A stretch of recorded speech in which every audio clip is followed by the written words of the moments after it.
Good evening, everyone. Good evening, Rob. Good evening. How are you? I'm so happy to see you. I'm happy to be here with you. How are you all doing? Are you all well? We're all well, thank you, Rob. We're all well. Baruch Hashem. It's so nice to see you with us again. Who else with us? Let me see. Oh, Brian and Glenda with us. Erev Tov, Brian. How are you, Brian? How are you feeling, Brian? I'm coming along, thank you. Baruch Hashem, are you strong? I see Hilton joining us. Good, Baruch Hashem. And how are you feeling? Is you feeling good?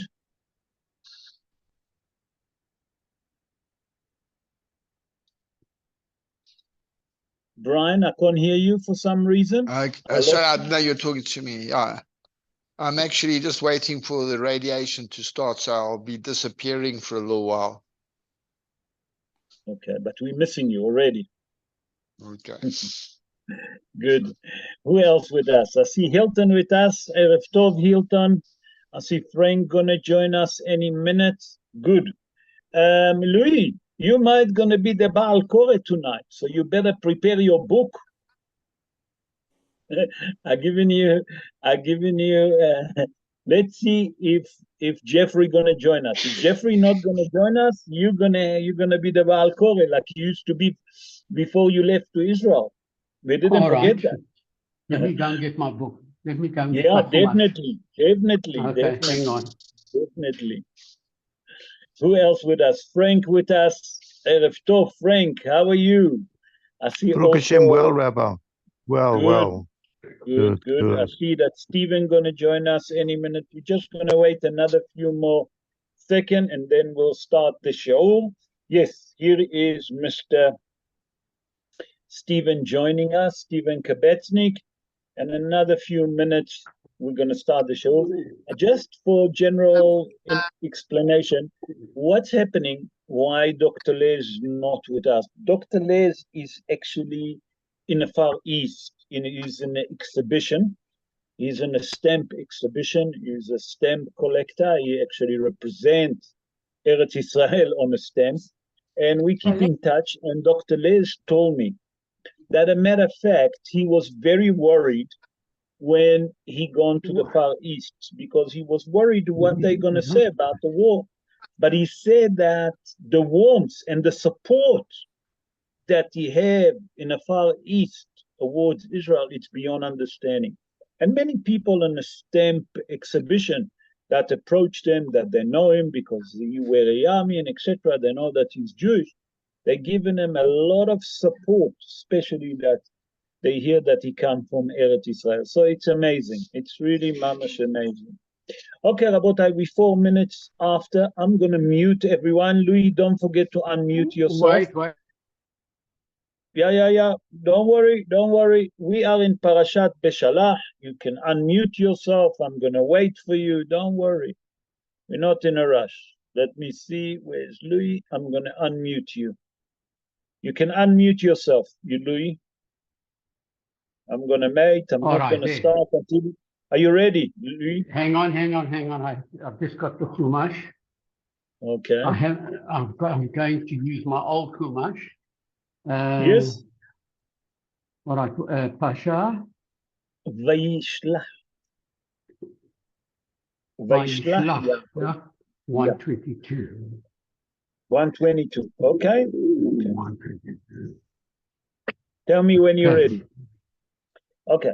בעזרת השם נעשה ונתחיל. השם עלינו ברחמיו ירוויח. I would like to dedicate the show in a soul of Esther Kaden בת קציה, מרדכי בן רחמה, הרב אברהם חיים בן אליעזר יעקב, תמר בת זהבה, יעקב סלומון בן פרחה, דבורה רות בת בילה, שושה בלימה בת מרדכי בצלאל, Malka Regina Bajoya, Keti Gurgia Bat Parha. I would like also to dedicate the show in the help of all the injuries, the injured people, and the injured soldier, and every Jew all over the world, especially to Menashe Naji ben Farha, Liora bat Miriam, Rav Moshe ben Bahia Batya, Rav Moshe ben Deborah, הרב שלמה יהודה בן דליה, הרב אברהם בן מרינה, דבורה בת אסתר, אורנה בלומה בת מרים, שיינה קלה בת חנה, מרדכי דוד בן לאה, חיים נחום בן פסח, רזה הכהן, אהובה קדן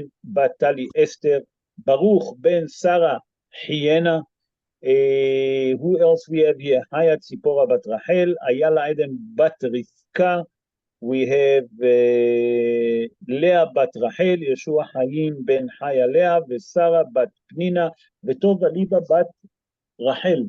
Please God, רפואה שלמה to them ולכל עמו בית ישראל. משה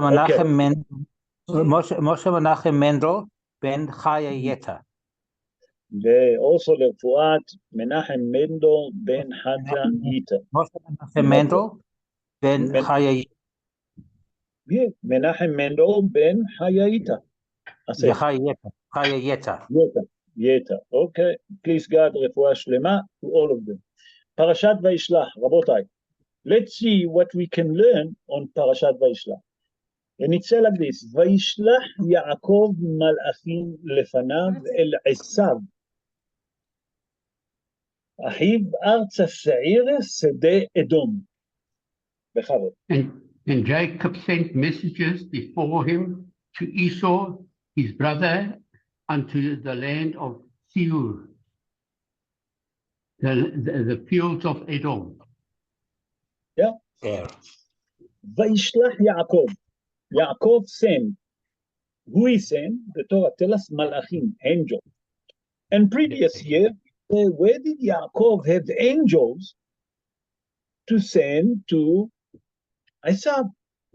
So we explained in previous year that Yaakov sent real angel. Where those real? That's Rashi says. Sorry, Rashi HaKadosh say Malachim Mamash, real angel. What is real angel? Real angel, Pashut. But where did Yaakov Avinu have real angel that he can control them? He can tell them what to do. So in previous years, we explained that from the mitzvot that Yaakov Avinu done, he make angels. And those angels belong to him, and he can tell them what to do, to reach to that level, that he can speak with the angel. But we have to understand what made Yaakov Avinu send real angel. Why Dafka angel? Yaakov Avinu, when he left the house of Laban, he had, first of all, he had 11 kids, okay? Not only that, we have to understand that Yaakov Avinu already have, beside 11 kids, he have servants, he have grandchildren, okay? He have people that work for him. Why did Yaakov Avinu have to send angels to Lavan, to Esav, his brother? What's so important? That's the question that many of the Mefarshim ask. I'm going to bring two interpretations. One of them is Rabbi Chaim Ben Attar, or Chaim HaKadosh, and then I'm going to bring the opinion of Rabbi Menachem Eisensteiter. Two different opinions, and let's see what he said. So Rabbi Chaim Ben Attar, just to give you history about him, he born around 327 years ago in a city that called Sali in Morocco. And he wrote the commentary on the Torah that called Or HaChaim HaKadosh. There he explained, you know why Yaakov Avinu was needed to send angels and not normal human being? He was worried, and he bringing it according to the pshat of the Dvarim. Yaakov was worried that if he sell normal human being, we know that Esav was a wicked person, very violent person, and he was worried that might Esav not going to treat him well, might Esav going to beat him, okay? Might Esav going to abuse them, because Esav was a wicked person. So he was worried that might Esav going to abuse those people, might going to abuse them verbally, might gonna be abused them physically, that gonna beat them. And there he said that even might that he gonna beat them to death. So Yaakov Avinu was worried to send normal human being. But come Rabbi Menachem Eisensteiter, he born in the city of Husak, Husat is a city in the Ukraine, or Hasut, I don't know how you call it. He born in the 19th century. He called a book that called Homat Esh, the Wall of Fire, and it's commentary on the Torah. And he explained like this, and he said, you know why Yaakov Avinu needed to send angel to his brother to the land of Seir? What's so special about it? He said that Yaakov Avinu was worried that if we send a normal human being, listen to that, they're going to be influenced by who? They're going to be influenced by Esav. Why? Esav was a wicked person. And if they go into the land of Seir, he might, with his way, he was a very manipulating person, he might gonna influence them, okay? And they're gonna be, Chas v'shalom, influenced by Esav, and now they're gonna turn wicked. Say Yaakov Avinu, in that case, who can I send to deal with Esav? I need to send angels. Number one, he can't harm them. Number two, not that he can't harm them only physically, he can't harm them spiritually. So Yaakov Avinu was worried about two things we see from him, spiritually and physically. But there is another question that we should ask. Look what it said. El Esav Ahiv. Wait, I don't understand. How many brothers Yaakov Avinu have? You have only one brother that called Esav. So why does the Torah tell us El Esav Ahiv? Not enough that you tell me Esav. We know that Yaakov and Esav was a brother. So why is the Torah have to repeat and say El Esav El Ahiv? To Esav, his brother. What, we don't know that Esav was the brother of Yaakov? What's the Hidush? So I'm going to bring the opinion of Rabbi Tzadok HaKohen Miluvlin. Rabbi Tzadok HaKohen Miluvlin, born around 200 years ago, plus minus, in Poland. He wrote a book, Kometz HaMincha. Kometz HaMincha, it's a book that it's speak about the Parashat HaShavua. Its interpretation, he wrote his own commentary on Parashat HaShavua. And he wanted to know, is Esav coming now in the name of peace? Or is he coming in the name of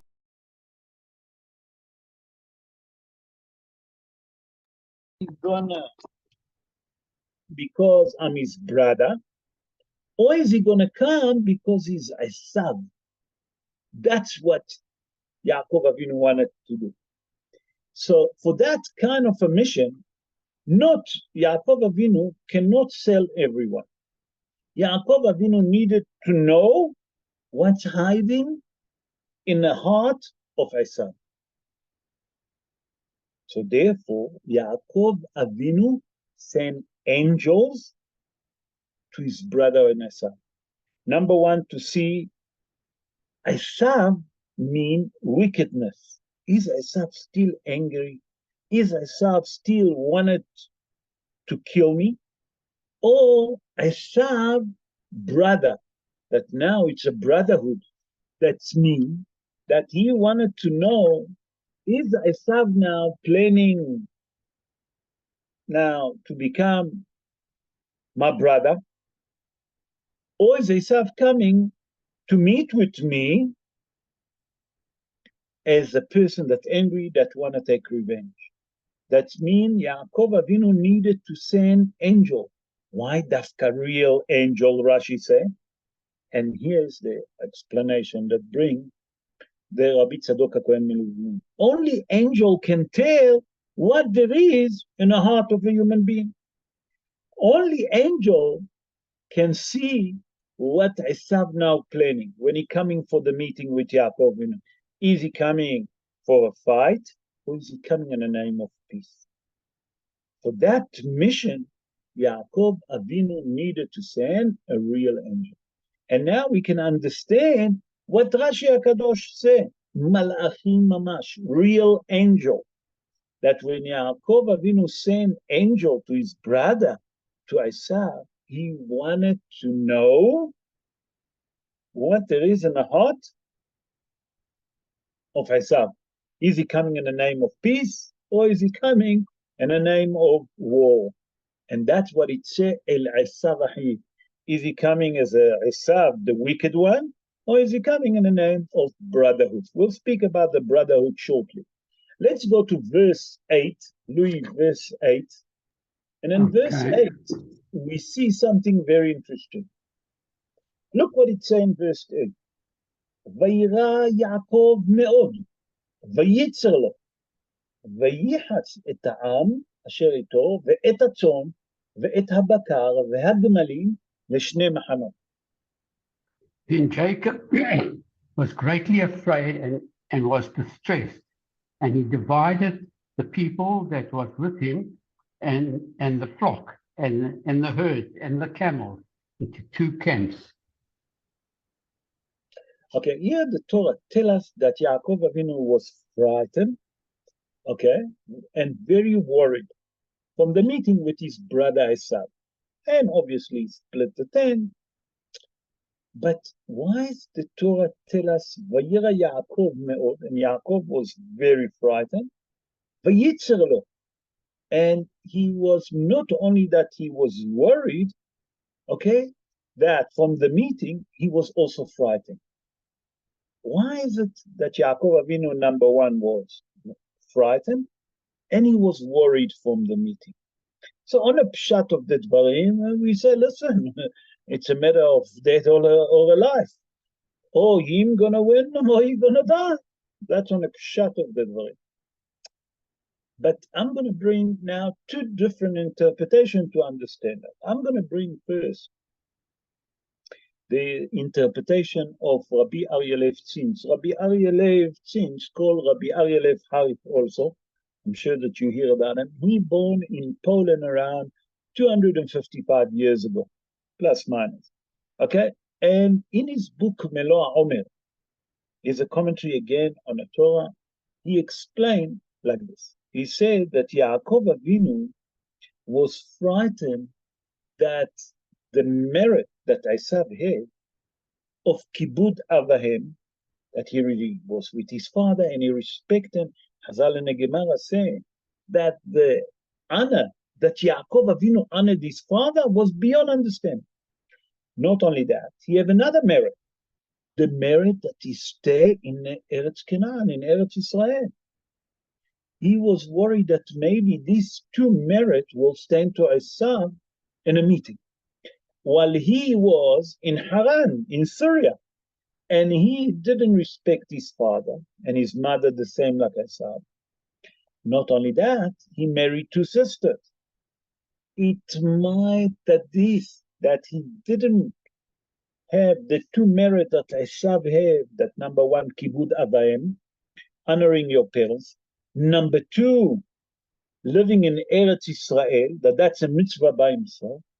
He was worried that mitzvah, these two mitzvot that Esav have, might gonna affect the meeting between them. And that's gonna change, Has v'shalom, that Esav have more merit. Esav was wicked, but that was Yaakov was worried. And he said, that's what the Torah tells us, Vayira Yaakov meod. Yaakov was frightened. Vayitzer lo, and he was worried. Not only that he was frightened from the meeting, he was worried that Has v'shalom, these two merits, will stand up for Esav. Another different interpretation that I would like to bring in the name of Rabbi Avraham Chaim Mizlotov. Rabbi Avraham Chaim Mizlotov, born around 297 years ago. He born in the Ukraine, and he said like this. Listen what he said. He wrote a book that's called Orach LaChaim, okay, the way of life. And he explained like this. He said that Yaakov Avinu, if you look at it, Vayira Yaakov, Yaakov was afraid. He said, let me explain to you the pshat of the dvarim and the dras. He said at the beginning, when Yaakov Avinu heard that Esav coming with 400 people, he was really worried. What he was worried, that he coming with 400. 400 Chazal explain in a Gemara that represent the evil forces. So he was frightened from the meeting with Esav. And then it said, Vayitzer lo. And immediately he was worried. Not enough that he was frightened, suddenly he became worried. Say Rabbi Avraham Haim Mizloto. Yaakov Avinu, for a split of a second, was worried with the meeting with Esav. But immediately he waken up and he realized, hey, what am I worried?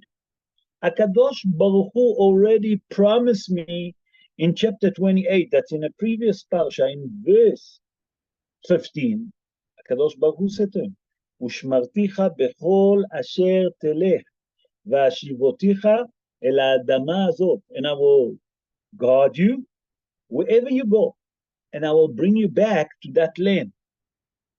Say Rabbi Avraham Haim Mizlato. He said that Yaakov Avinu, for a second, he was worried when he heard that Esav coming towards him. But immediately he wake up and he regret that he was worried. That means he was frightened. He was worried, how can I be frightened if HaKadosh Baruch Hu given me the promise that he will guard me and protect me and will bring me back in peace to the land of Eretz Canaan. And that's what it said. Vayira, Yaakov Avinu worried. But Vayitzer lo, and he was worried. Why did I lose my faith in HaKadosh Baruch Hu? That's how Rabbi Avraham Haim Mizlotov explained. So we saw two different interpretations. Let's go to verse 12. And now we're going to speak about brotherhood. And today, Be'ezrat Hashem, I'm going to link the shiur for what's happening in Eretz Israel with the Hamas, like we done last time, with the name of the war that Israel given that war, the sword of Ein, that we brought it last parasha, we brought it the mothers, that the name is Barzel. Barzel is mean Ein. Sword is a sword, Haravot Barzel, the sword of Ein, that's the name of the word and how we link it. Today I'm going to link it and we'll understand how we should deal with Hamas. And only from the Gemarot, Rabotai.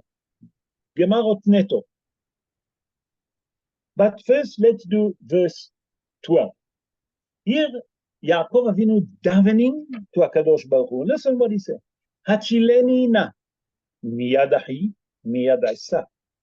Ki yare anochi oto pen yavo v'ikani em al banim.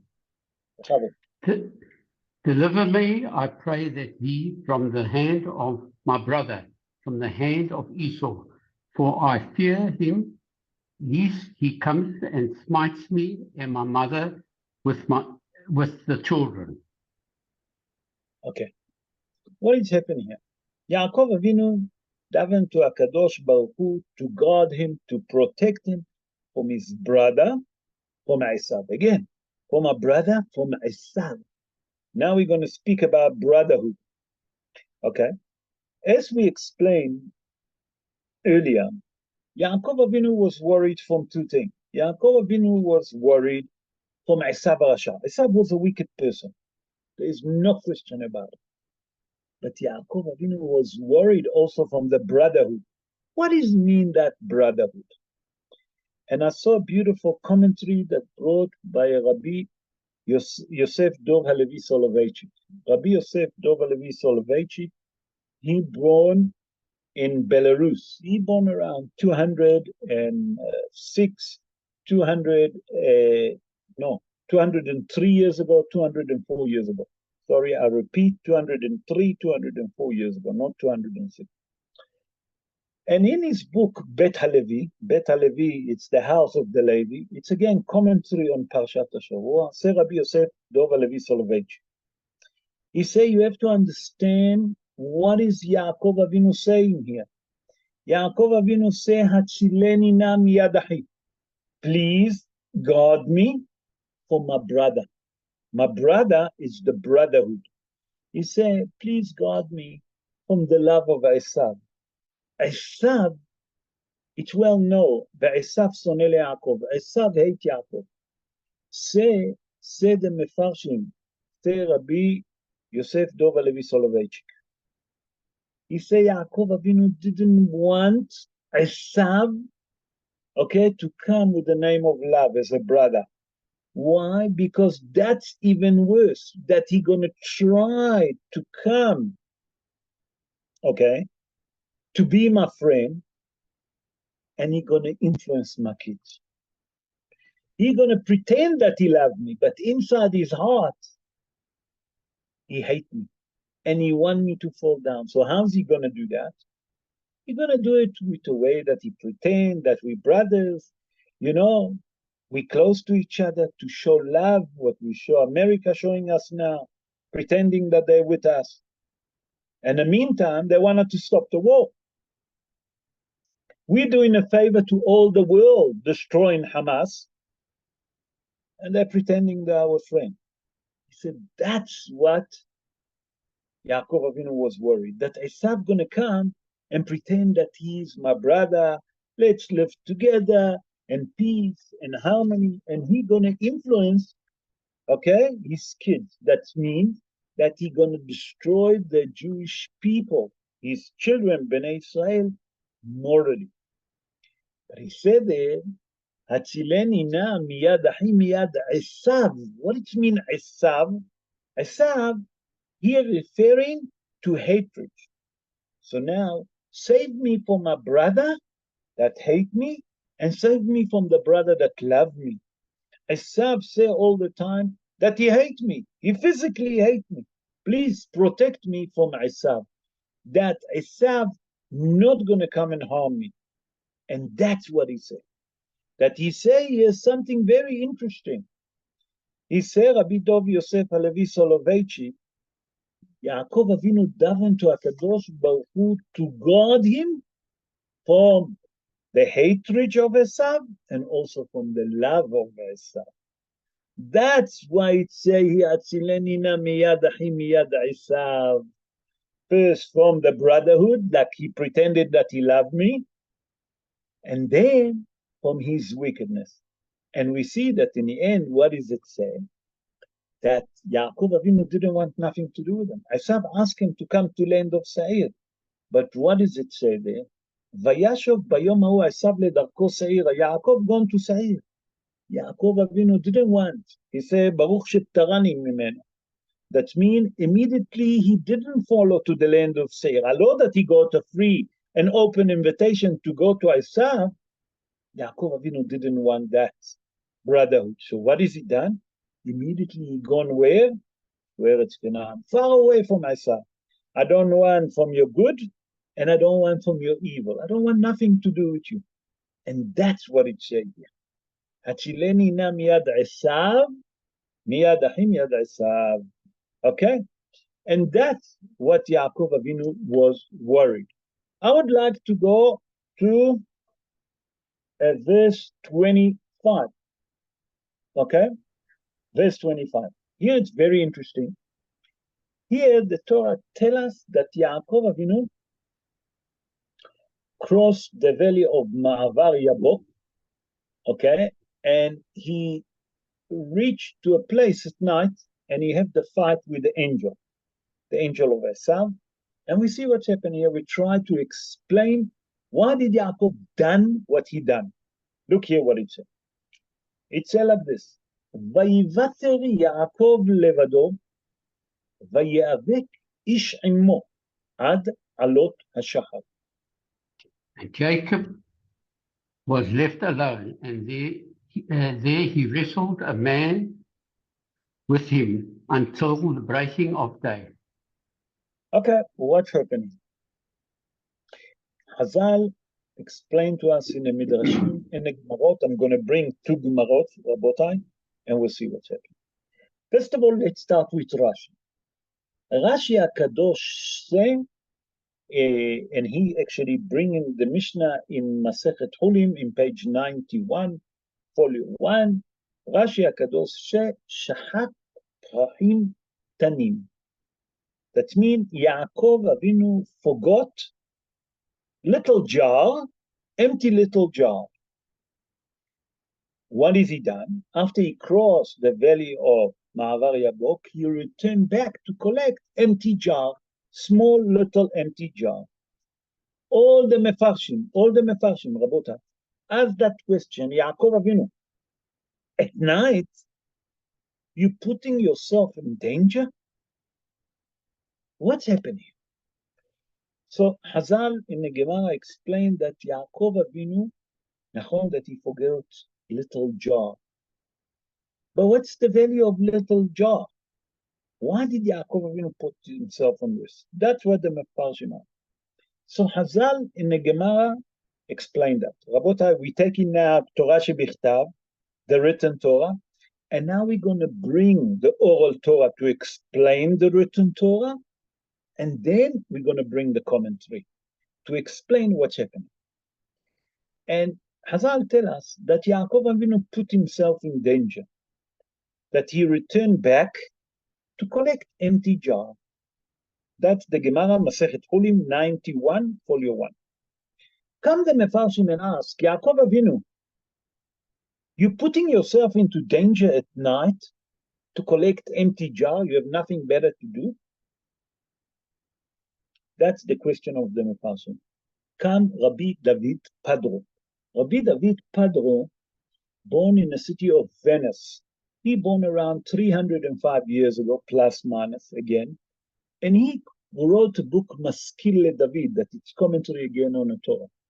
And he explained like this. You know why Yaakov Avinu was willing to risk himself to go at night to collect empty jar, like Hazal tell us in the Gemara in Maseret Cholim, 91, folio 1? Say Rabbi David Padro like this. Yaakov Avinu, when he left Be'er Sheva, he slept in Bet El, we explained last week. There, he took an oath. V'chol asher titen li, asher asrenu lach. He said, one of the things that Yaakov Avinu promised HaKadosh Baruch Hu, that he will give a maaser. What was the maaser? Yaakov Avinu had a jar of oil that he wanted to anoint. And now we're going to connect it also to Hanukkah. He said that one jar, he promised HaKadosh Baruch Hu that he's going to anoint, and that's going to be one of the maasrot that he's going to give to HaKadosh Baruch Hu. Hazal explained that Yaakov Avinu knew that will come the war with the Maccabim, and they will need a jar of oil to light the menorah. Why? Because the Greek gonna contaminate all the oil. That jar that Yaakov Avinu crossed Ma'avar Yabok, that jar stay until for the future that the children of Israel find that little jar of oil that they light with the menorah, says some of the Mefarshim.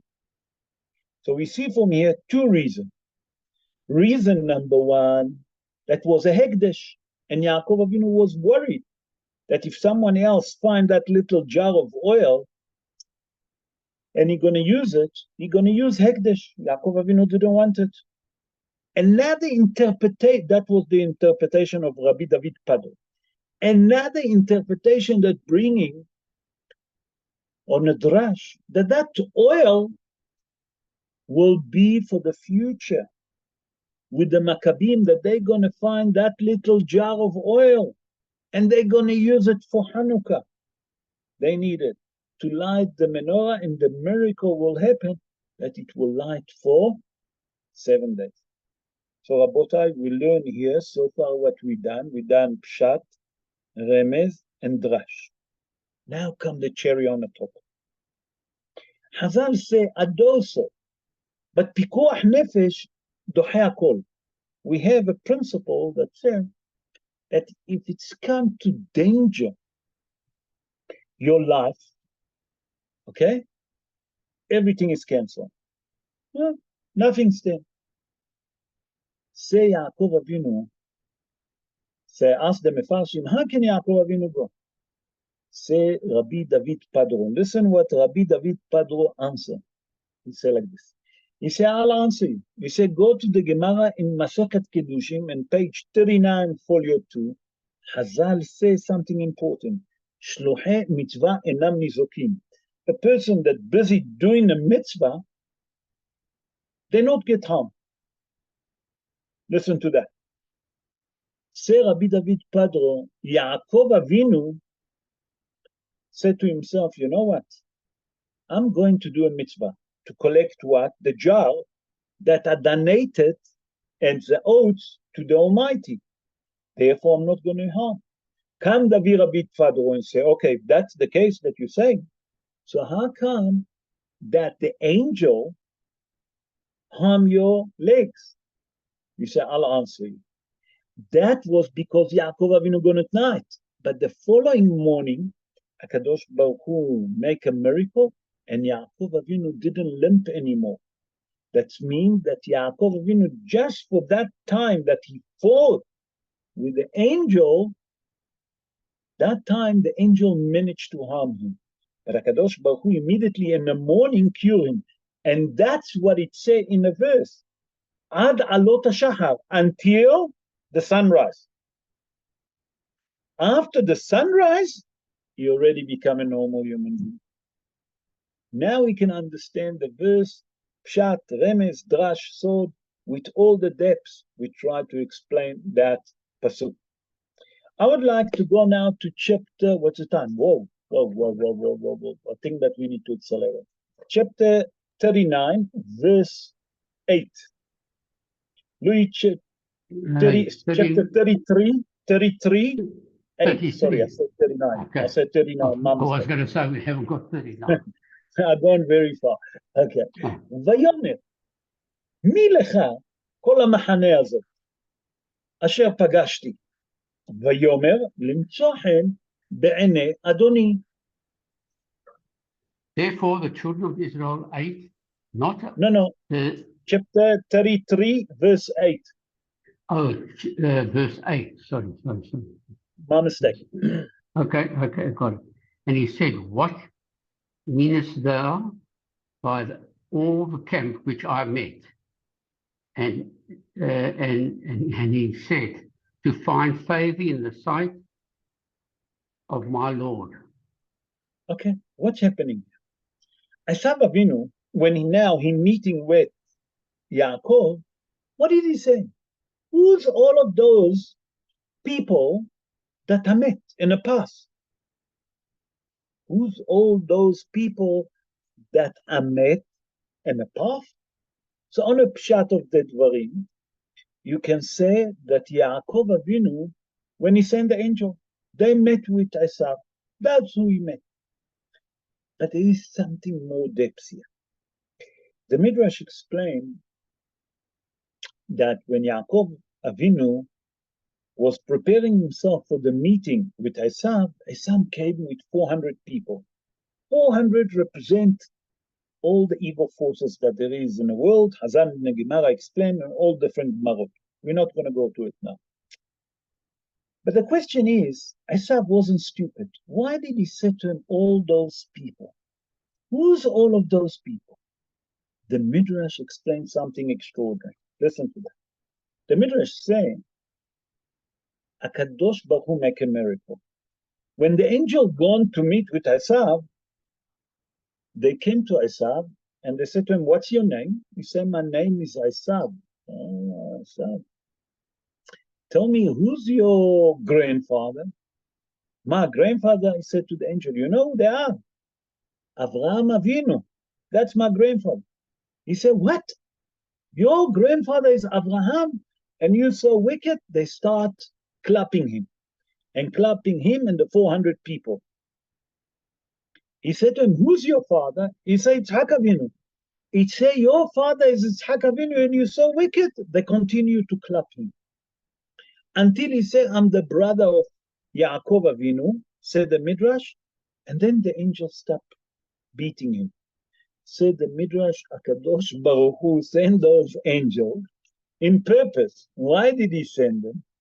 He sent them that Mr. Esav not gonna be ready to fight. That means he sent Esav to scare Esav not to fight anymore with Yaakov Avinu. And that's what he said, Asher Pagashti. What it means, Milecha kol ha'anashim asher pagashti, Milecha kol ha'machane hazeh asher pagashti. Who's of these people that I met? All of those people. Who's those angels that I met? That's your angel. They're coming to scare him. And that was Nesh that HaKadosh Baruch Hu done to frighten Esav, not to fight with Yaakov Avinu. I would like to go to chapter 35, and now we're going to do the Zera Shimshon. And Rabotai, you're going to hear a beautiful Hidush today. No, you know what? Let's do before that, before 35, let's do one from 34, because I see that we have 20 minutes. Now, let's do chapter 34, verse 25. I want to do verse, yes. Yes, yeah. In verse 25, I want to speak about what's happened in Shechem, and because that's what I planned. I'm sorry, my mistake. That's what I planned, and I want to plan it to explain to us who we're dealing with and what's the opinion of Hazal in two different places, in the Gemara in Masechet Sanhedrin, the Mishnah in Masechet Sanhedrin, how to deal with the enemy of the Jewish people. And I'll leave it to you in the end to make your own decision. But let's read first the chapter 33, verse 24. Vayehi bayom hashelishi bihiyotam koavim vayikhu shne bnei Yaakov Shimon veLevi ahedina ish harbo vayavo el ha'ir betach vayeharugu kol zachar. And it came to pass on the third day when they were in pain, and the two of the sons of Jacob, Shimon and Levy, Dinah, brethren, took each man his sword and came upon the city unaware and slew all the males. Okay. All the males. Rabotai, listen exactly what the Pasuk said. And I will explain it, and we have to understand. First of all, we have to understand how old Shimon and Levi was. Shimon and Levi was in the age 13 and 12. Shimon was 13, Levi was 12. Shimon and Levi, on the day of the Bar Mitzvah, they make a psak halacha. What did they do? On the third day, after the member of the city of Shechem have Brit Milah, circumcision, they came into the city and they killed all the male in the city of Shechem. Why? Because what's happened that Shechem took, Hamor took Dinah and he married her, whatever you want to call it. Nice way to say it, married her, I don't want to say rape. Okay. Shechem took Dinah. Come, Rabbi Haim ben Atar, and ask a question. I don't understand. Shechem was the son of Hamor. Hamor was the mayor of the city of Shechem. If he raped Dinah, why are you killing all the male of that city? That's the question of Rabbi Haim ben Atar, and that will help us to understand. And I'll leave it to you to judge. What should we do with the Gazian, with our cousin in Gaza, or our cousin all over that hate us?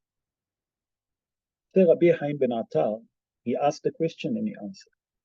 And he answered like this. He said that Hazal tell us in a Gemara Masechet Sanhedrin Nun Zayin Amud Aleph, that's mean 57 folio 1.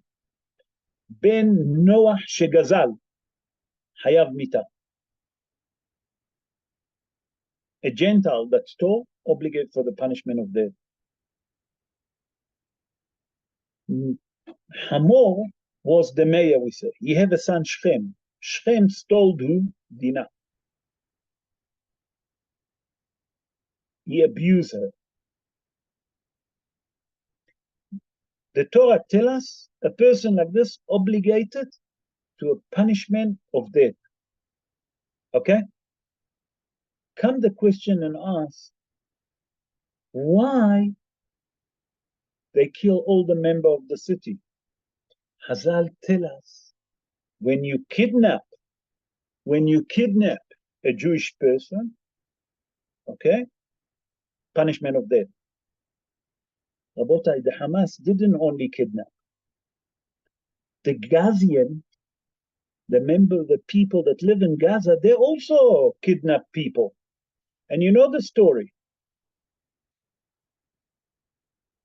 A lot of those people from Gaza kidnap people and they treat them like slaves. Not only that, they kept them in their house. They kept them in a hospital. Hazal in the Gemara Masechet Sanhedrin say, in that case, there is a punishment. That's why, say, Rabbi Chaim ben Attar, when they kidnap Dinah, you helping him. You deserve the punishment of death. That's why. Now, Rabbi Chaim ben Attar explained differently. Din rodef. Listen to that, what he said. Hazal say that in a Mishnah, Masechet Sanhedrin, chapter 8, Mishnah Zayin. Hazal say like this. There is here a din rodef. What does it mean, a din rodef? I need to explain what is din rodef. Din rodef, when you see a person running to kill another person, you're allowed to kill that person that's running to kill. You're allowed to kill him. That's called din rodef. In that case, when Shimon Levy came to the city, although that they was all in pain, Shimon and Levy wanted to harm who? Shem and Hamor. Come the member of the city to protect who? The mayor and his father. Say Shimon and Levy, wait, there is here din rodef. You protecting criminal.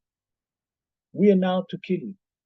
Now, Rabotai, the Gazian, you heard about the Russian guy that when Israel was bombing, he managed to escape for 4 days. Who caught him? That Russian guy that was in captivity. Who brought him back to the Hamas? A member of the city of Gaza. Rabotai, the parsha that we read, it's what's happening in our life. Every parsha has something to do with us. The Torah comes to teach us how to deal with unhuman beings. People that kidnap, people that rape, people that protect terrorism, people that protect rapists, murderers. Here is it in our parsha. In our parsha, it's tell you everything. It's tell you in a parsha, go to Gemara Masechet Sanhedrin, Nun Zayin Amud Aleph, 57 folio 1, and then we see Ben Noach Shegazal Hayav Mita. They kidnap human beings, obligate for the punishment of death. Not only that, Hazal in a Mishnah, in Masechet Sanhedrin, chapter 8, tell us, Mishnah 7, Mishnah Zayin, tell us, there is here din rodef, a person that helped terrorism. He himself is a terrorist. We obligated to deal with him. What is his punishment? Hayav mita. So now, I leave it to you to decide how Israel should deal with the people from Gaza. Should we be kind to them? Should we be nice to them? Or we should start handling differently? Okay, let's go to chapter 35, verse 8. I would like to do the Zera Shimshon like we always do. Yeah. And look here, there is something very interesting that I'm going to share with you, a lot of new interesting things, but there is also secret here. Look what it says, Vatamot Dvora, Meneket Rivka, Vatikaber mitachat lebet el, tachat ha'alon, Vaikra shemo alon bachut. And from the face of his brother. Yeah. Chapter 35, verse 8. Sorry, Louis, yeah. chapter 35, 8. Yeah. And yeah, sorry, I was reading the wrong section.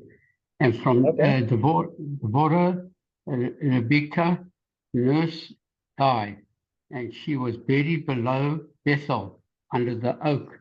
And the name of this was called Alon Bakut. Yeah, Alon Bachut. What's happening here? First of all, we have to understand. The Torah tells us about the nurse that nursed Rivka. Rivka was the mother of Yaakov and Esav. Rabotai. Devorah, in one opinion, was her mother. Okay, one opinion says that Devorah was the mother, listen to that, of Rivka Imenu. And she nursed who? She nursed Rivka herself. Which other mother nursed her son? Yocheved nursed Moshe Rabbeinu in the house of Pharaoh. What's happening? Chazal tell us when Yitzhak Avinu took Rivka, when Rivka came to marry him, she was in the age of 3. Because Abraham Avinu saw send Eliezer to where? To Haran, to find a wife to Yitzhak. According to one opinion we brought, Rivka was 3 years old. Another opinion said that Rivka was 14 years old. Another opinion said that Rivka was 24 years old. Okay, there's different idea. One is Rashi, one is Dagra, different opinion. Let's take the opinion that Rivka was 3 years old. 3 years old, she needed someone to nurse her, to look after. Chazal said that Dvorah was the nurse that nursed Rivka. What's happened here? The Torah tells us that Rivka died. But the key word is at the beginning of the pasuk, and that will help us to understand. Look what it says. Vatamot Devorah. And Devorah died. Vav hibur. Always when there is Vav at the beginning of every pasuk, come to add up something. What is it come to add up? Is something very interesting. Rashi HaKadosh tell us, Rabbi Shlomo Yitzhaki, tell us something very interesting. Rashi HaKadosh, I mentioned that earlier, born in the city of Troa, 983 years ago. Rashi HaKadosh said that not only Rivka, or not only Dvorah died alone, also Rivka died. What? But he didn't mention, if you look at all the Torah, Rivka not mentioned that she died. Sarah Imenu died, the Torah mentioned. Rachel Imenu died, the Torah mentioned. Leah died, the Torah mentioned. Rivka Imenu, her name is not mentioned that she died. Question number 1, why? Why the Torah doesn't mention it? I'm going to do now a bit of history to explain to you what's happened. Rivka Imenu knew in Ruach HaKodesh, in the Holy Spirit, that Esav wanted to kill Yaakov Avinu because he took the brachot. He received the brachot from his father. And Esav said, I'm going to kill my brother on a Shiva. We explain one, Dafka on a Shiva. According to the Pshat of the Dvarim, Esav wanted to kill Yaakov, that not to desecrate his father. That means he wanted to respect him, to keep that. But on a deeper meaning, we explain that on a Shiva, when a person sits Shiva lo alenu, he's not allowed to learn Torah. And he knew the guardians of Yaakov Avinu is studying Torah. What did Rivka say to Yaakov Avinu? Run. Go away to Haran. And when I see that the anger of your brother, Esav, is worn out, I will send to call you. And true, after 20 years or a bit less, she sent who? Devorah, her nurse. To where? To Yaakov, to Haran. She gone to Haran and she told him, listen, your mother said that now the anger of Esav finished, you can come back. Okay. Yaakov Avinu took a bit of time and only then he came back. He didn't come immediately. Hazal say that it took him quite a bit of few months, good months, close to a year, until he came back. Then, when he was on a journey back, when he arrived at Bethel, Dvorah died. Rashi HaKadosh bring the Midrash and say from that it said, Vatamo Dvorah, also his mother Rivka died. Said the Mefarshim, I don't understand. Why the death of Rivka not mentioned on the Parsha? Listen to what Hazal say, it's unbelievable. Hazal say, and that's now come the Zera Shimshon. Rabbi Shimshon Haim Nachmani. He born in the city of Modena in the north of Italy 318 years ago.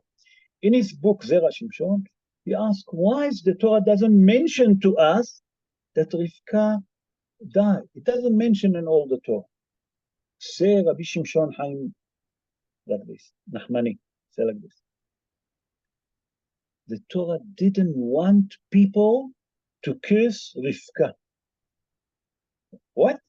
To curse Rivka? Yes. Why? Because Rivka was the mother of Esav. And people say, Rivka, you given a birth to such a wicked person that caused so much pain, so much grief, so much agony to so many people, people will curse her after she will die. That's the Zera Shimshon. Come the Zera Shimshon and ask now another question. If that's the answer, why are they going to curse only the mother and not the father? Valid question. Said the Zera Shimshon, I'll tell you, I'll answer you. Shlomo HaMelech already say it in a book of Mishleh, in chapter 10, verse 1. How Shlomo HaMelech says, say like this.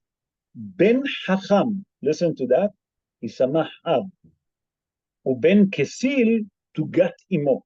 I will translate it to English. A wise son will make his father happy, while a foolish son will cause his mother grief.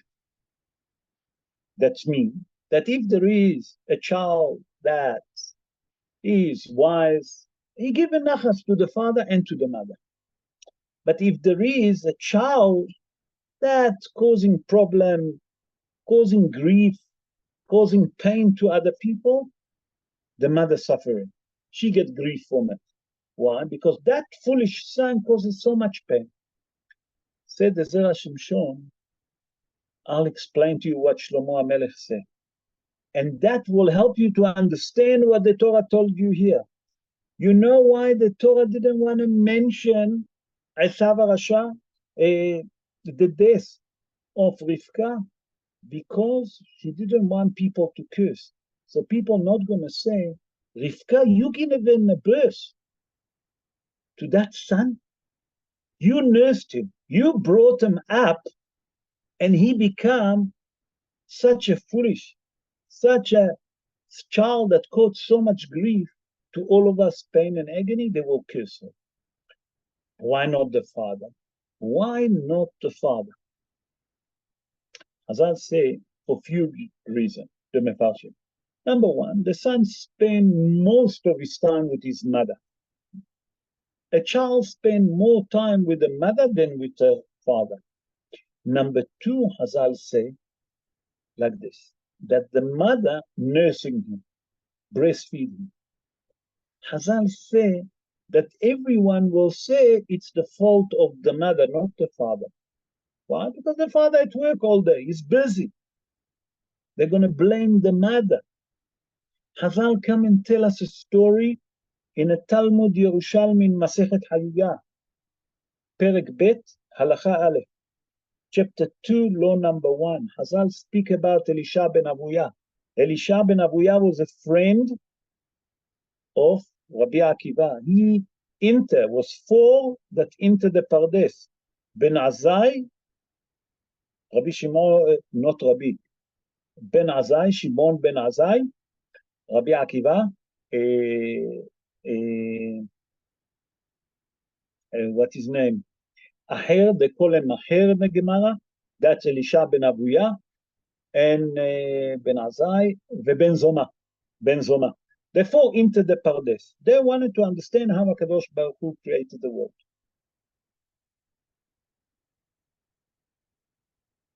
Ben Azai died.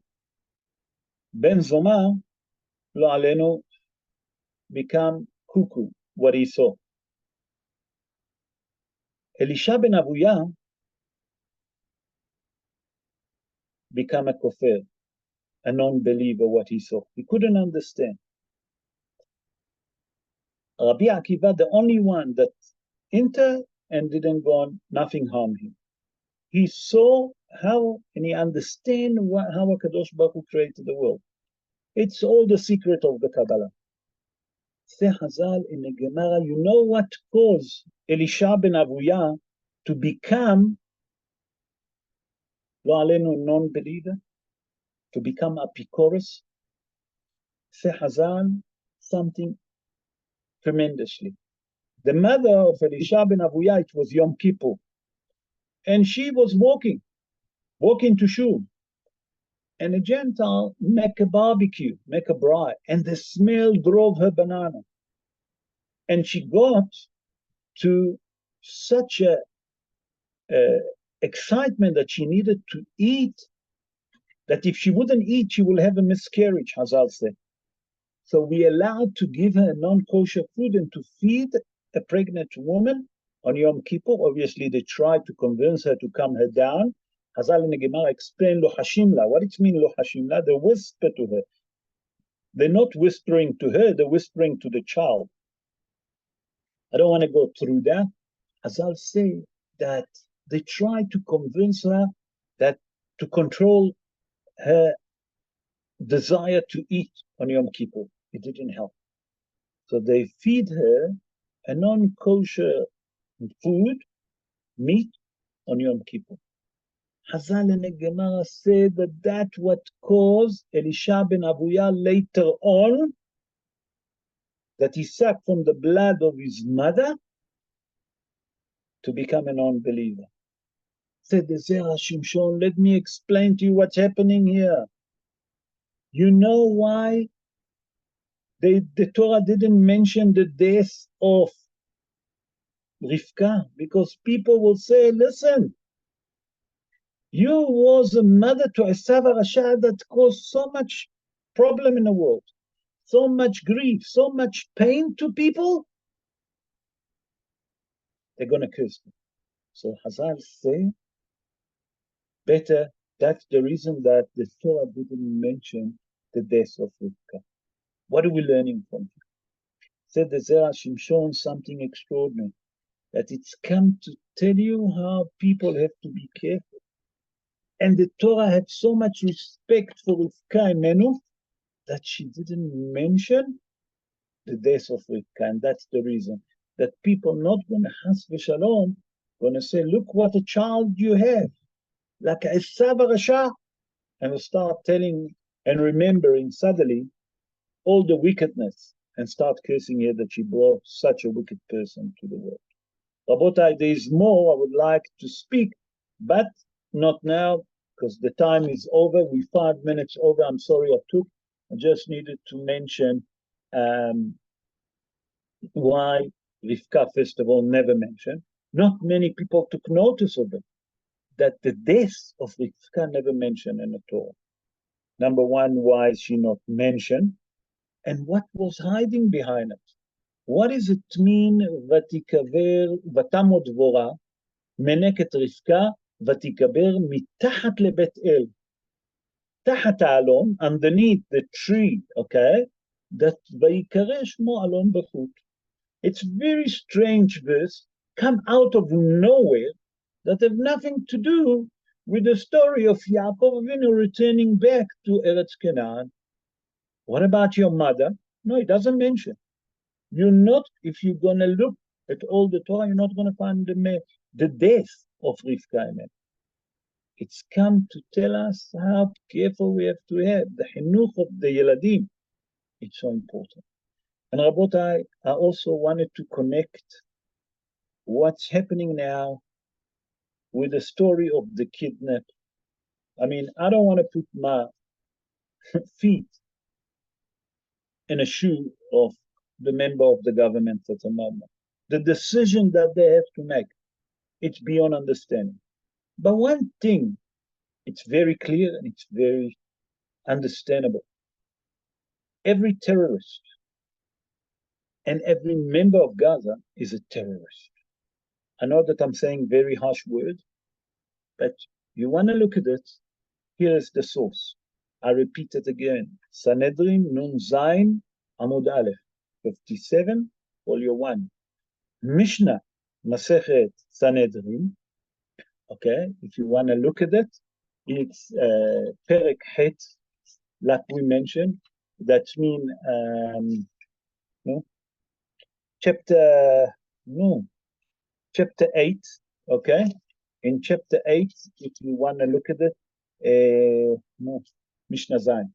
Sanhedrin, Mishnah Sanhedrin, Perek Het, chapter 8, Mishnah Zayin. Mishnah number 7. Here's the source to us. How to deal with people that they protect their own terrorists. Now we have to make a decision. Should we be nice to them? I just want to say one thing. I don't know how many of you know that this Yahya Sinwar, Yemach Shemo v'Zichro, he have a tumor. He have a cancer. I don't know how many of you know. You know where they operate on him? You know who saved his life? In Eretz Israel, in a Jewish hospital. That's correct. And that's the gratitude that he show us. To murder over 1,300 people. Unheard of.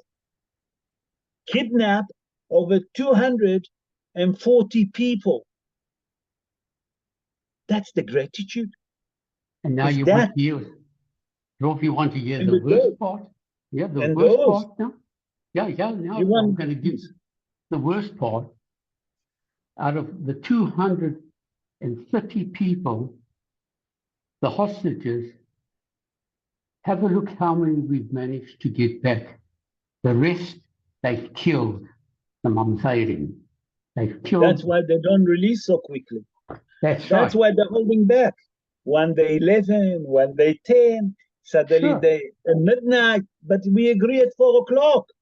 We agree at 4 o'clock. Yeah. Why suddenly to the 8 people? But I don't want to fit to the shoes of the member of those people. I don't want to be. I don't want to make a decision. All I know one thing. We have to lift up our eyes to Hashem, daven hard to finish that story. And now the problem is now the rest of the world is now condemning Israel because we do not want to make peace with the Mamzairim. But these Mamzairim are such liars, thieves, murderers. You cannot believe what's coming out. They were beating up they took little children and beating them with electric wire. Yeah, electric wire. Unheard of. Who doing it? A 4-year-old. Raping women. Sure. People that need normal medical attention. And babies. and babies. That's the problem.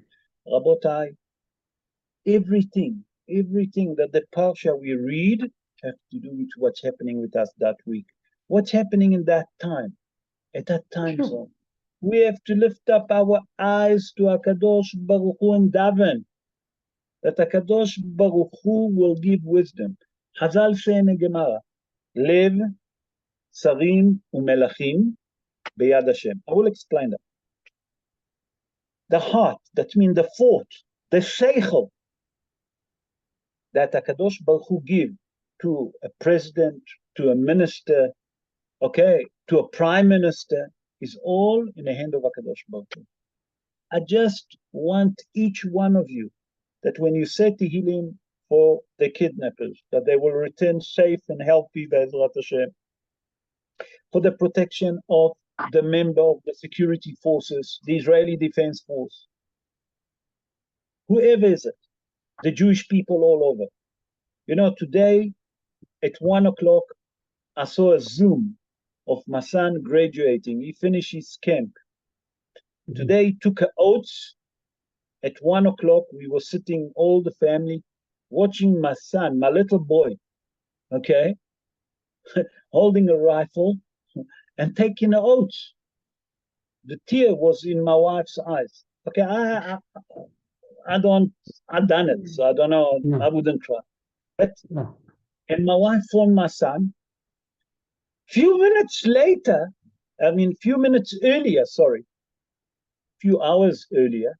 was the attack On those in kids, Yerushalayim. on those girls. Attack of running over, unheard of, and they wanted peace with us. Who was these two that commit the murder that killed 3 people and injured 6? Hamas. Oh, Those people you want to make peace. the girls were waiting for a bus. These That's two all. mums, Innocent they- people. yeah, innocent girls. They were 13 years old or something. They, And the rabbi, and the the rabbi rabbi, there as well. They shot and them the there. And thank Lord. God, there were 2 not reservists, the 2 army. one They was were a walking permanent with it. force, Yeah, they and were one walking with was their a guns. reservist. They shot him dead. They shot him dead immediately. Yeah, they just been released home, and they was on a way to catch from the same bus stop to catch the bus Yeah. to go to Gaza. Correct. Rabotai, we have to daven to HaKadosh Baruch Hu. Rabotai, to daven to HaKadosh Baruch Hu, to daven to HaKadosh Baruch Hu, that will give them seichel to people of the government. Yeah. That's all I want. Well, all I'm telling you now, yeah, Give them the right decision. That HaKadosh Baruch Hu will give them the right decision. I'm telling you, And Be'ezrat I've got a Hashem, feeling, my feeling now, Rabbi, that they're going back to war very soon. That's why I feel. Be'ezrat Hashem, that we just will see. We want peace. We're a nation of peace. Sure. But we want HaKadosh Baruch Hu to direct the member of the government, to Yes. protect the soldiers, to protect the member of the security, the police, the secret agent, whatever, the member of Israel. Innocent people Yeah. standing on a bus. Sure. Unheard of. And that you're talking to me about ceasefire. Sure. Ceasefire. What? With who you Ceasefire. Yeah, ceasefire for them to organize themselves to kill some more Jews. Yeah. That's what it was. Get more weapons. What To they're get more preparing weapons. now, Rabotai, what they're preparing in Han Yunis, it's one of, I don't love to talk, I don't love to put bad feeling, but Han Yunis is in the south of Gaza. Han Yunis have the most intelligent people. They have the special forces of the Hamas, not those stupid that managed to break the wall. The Yeah. most top soldier, that's the top unit of the Hamas. I want HaKadosh Baruch Hu just to protect us. Not for nothing, Israel now holding back. To enter Han Yunis, it's in the south of Gaza. It's not simple. Sure. HaKadosh Baruch Hu will protect us. That's all. Protect the Jewish people all over the world. They use a hospital. Wherever you go, every house have a tunnel. Every hospital have a tunnel. That used to be the headquarters. The world doesn't want to see it. Hachileni na miyad isav miyad ahi. Save me from those that pretend to be me, my brother. Yes. America supporting us. Yes, supporting us. Biden, Blinken, they're all in the same pot. They pretend that they are. It's a blinking idiot, never mind anything else. That's it. They send the big ship to Israel not because they wanted to protect us, because they didn't want to lose their power in the Middle East. Sure. People think America is with us. America is not with us. America has its own interests. They want to keep Russia away. That's it. That's the main thing.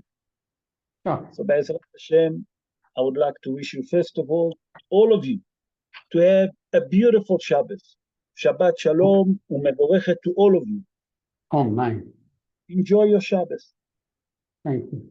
I hope that you got a different way of looking at the Parsha. We link it to what there is in Eretz Israel. I usually don't love to talk politics, but these things boiling inside. Abotai, I would like to plead to each one of you. I'm pleading to each one of you. On Shabbos, when you have a spare moment, say 1 or 2, 3, 4 capital of Tehillim. That besides that HaKadosh Baruch Hu will protect the soldier of Israel, the Israeli Defense Force, the member of the security, the member of the police, the member of the intelligence of Israel, the member of the Israeli, normal Jew all over the world, that HaKadosh Baruch Hu will give sense and seichel, a bit of seichel to the leader of the Jewish people. How to handle the Hamas. And we should ask Kadosh Baruch Hu to send us Mashiach Titkenu speedily in our day, and we'll see the Mashiach, and Kadosh Baruch Hu will say, enough, dai letzarotenu, enough, we suffered enough. For 2,000 years we're in exile, we're suffering, and we're suffering. That Kadosh Baruch Hu will send us Mashiach Titkenu, and he will say enough, and he will take revenge. Be'ezrat Hashem. In the meantime, Rabotai, thank you for joining us tonight. I'm sorry if I took 18 minutes over time, but it's boiling inside. You know, when thing boiling inside is boiling. I needed to release it. Maybe I shouldn't, but I released it. But it has to do with the Parsha. And Be'ezrat Hashem, that we should see miracle. As you asked me to read it, as you said to read the English, I knew what I was letting myself in for. It was boiling inside here as well. You see, as it is. So, Be'ezrat Hashem, that we should have a beautiful week ahead. Shabbat Shalom to all of us, and we should hear good news. Thank you for joining us, everyone. Thank you. Have a good night, everyone. You too. Thank you, Rob. Thank you. Good night. Good night, Rob.